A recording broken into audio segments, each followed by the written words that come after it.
I'm Lieutenant Stephen Biggs, Public Information Officer for the Mesquite Police Department. This critical incident community briefing is intended to provide you with information about an officer-involved shooting that occurred on the morning of May 4th, 2021. A word of caution. The images and information you're about to see may be disturbing. When a police officer uses force to arrest a suspect or defend against an attack, it can be graphic and difficult to watch. In addition, there may be strong language used by those shown in the video. Viewer discretion is advised, especially for young children and sensitive viewers. On May 4th, 2021 at 7:44 a.m., the Mesquite Police Department received a 911 call with an open line, specifically meaning that the phone call was connected, but the caller was not responding to the operator's questions. As you will hear in the recording, a female is upset, screaming and crying. A male can also be heard with additional screaming, yelling, and the sounds of a possible physical struggle. The call was disconnected, but the operator called back and did not receive an answer. An address was associated to this phone number by previous police calls at 5860 Northwest Drive, Apartment 202 in Mesquite. A new police call was created and coded as a 911 hang-up. At approximately 7:50 hours, officers were dispatched to the location. Here is that radio traffic. 261 and 244 start toward a 911 hang-up call. Audubon Park Apartments, 5860 Northwest, Apartment 202.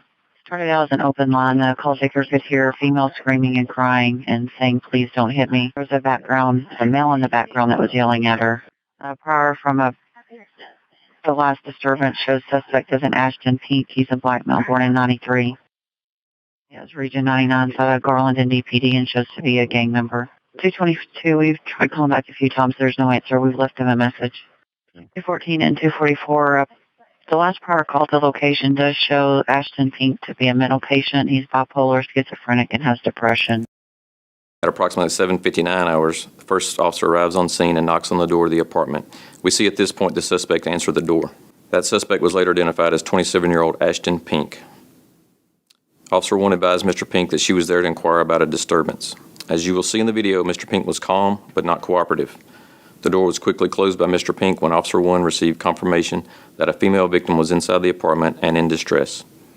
The female victim later told investigators that she was behind Mr. Pink when he answered the door, and she was signaling to Officer 1 for help.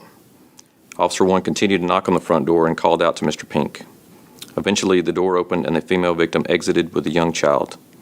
The female victim stated to Officer 1 that Mr. Pink physically assaulted her and he was in possession of a knife. She advised that Mr. Pink was trying to leave the apartment.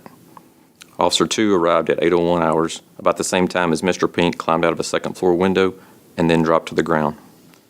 Mr. Pink was holding a long club and knife, as previously mentioned by the female victim. Officer 1 and Officer 2 placed themselves between Mr. Pink and the female victim and her child. The officers attempted to verbally engage Mr. Pink, and Officer 2 can be seen taking steps backward to provide space. Officers did display their handguns in response to the weapons Mr. Pink produced. Mr. Pink refused any verbal commands with the officers, and he can be heard yelling repeatedly, "Shoot!" This encounter between Mr. Pink and the officers outside the apartment building only lasted approximately 25 seconds. Mr. Pink made no effort to flee or drop his weapons. Instead, he ran directly toward the officers with the club and knife raised in his hands. The officers made the decision to fire their duty weapons, striking Mr. Pink, who fell to the ground. The club fell from his hands first, and the knife fell out of his hands while he was on the ground. Here's the body-worn camera video from Officer 1.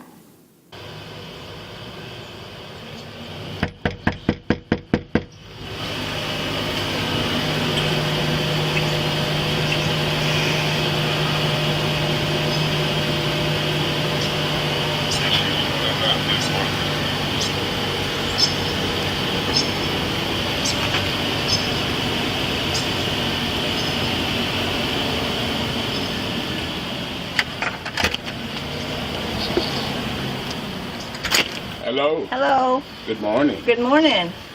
How are you doing? Pretty good. We got a call of a disturbance. No disturbance here. Okay. Can I talk to you, ma'am? There's no disturbance here. Yeah, there is a disturbance here.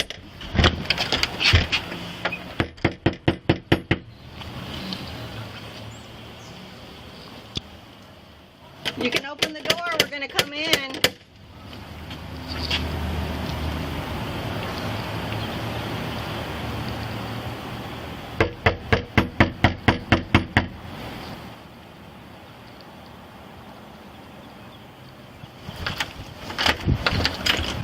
He's running.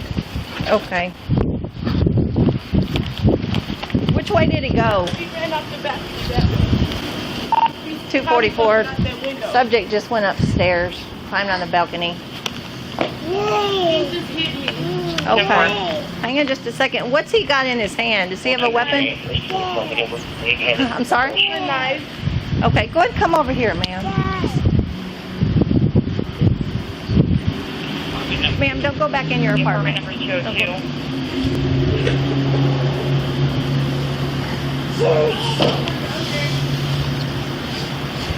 Come on down here and talk to me. 10-4-58-60, apartment 202. 244, he's supposed to be armed with a knife. He went up on that balcony. He's supposed to have a knife.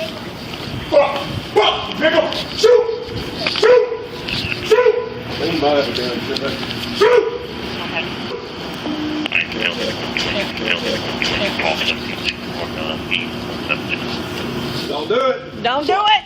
Don't do it! I don't know. Don't do it. She said he had a knife. Put your hands up! 244 shots fired. Stay on the ground! Stay on the ground! Now that we have seen the raw version of the body-worn camera video, let us look at it again as we discuss and highlight some key details from this event. He's running. Okay. Which way did he go? He ran out the back of that. 244. Out that window. Subject just went upstairs, climbed on the balcony. He just hit me. Okay. Hang on just a second. What's he got in his hand? Does he have a weapon? I'm sorry? A knife. Okay, go ahead and come over here, ma'am. Ma'am, don't go back in your apartment. Number 202.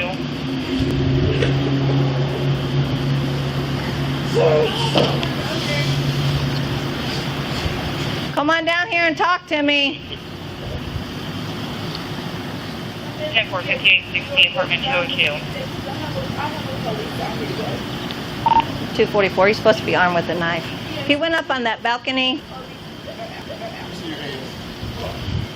He's supposed to have a knife.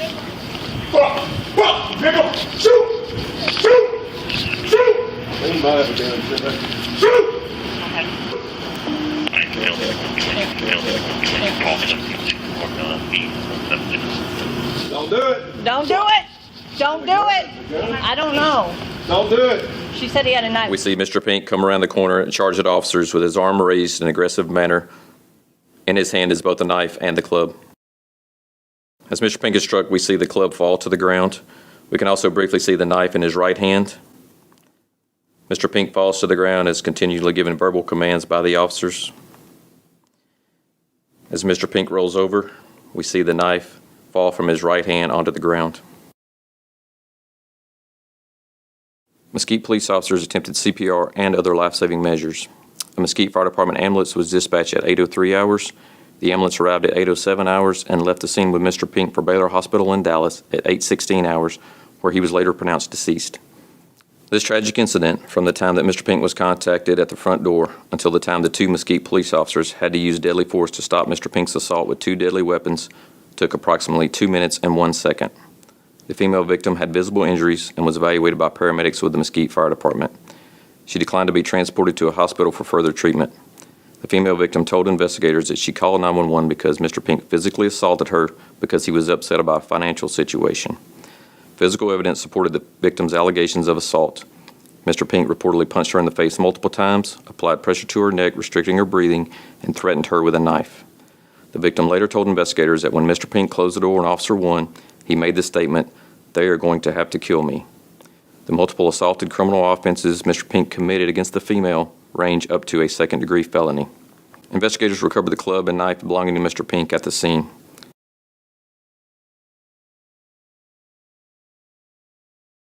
Investigators learned the club had been modified to have sockets and batteries taped to both ends.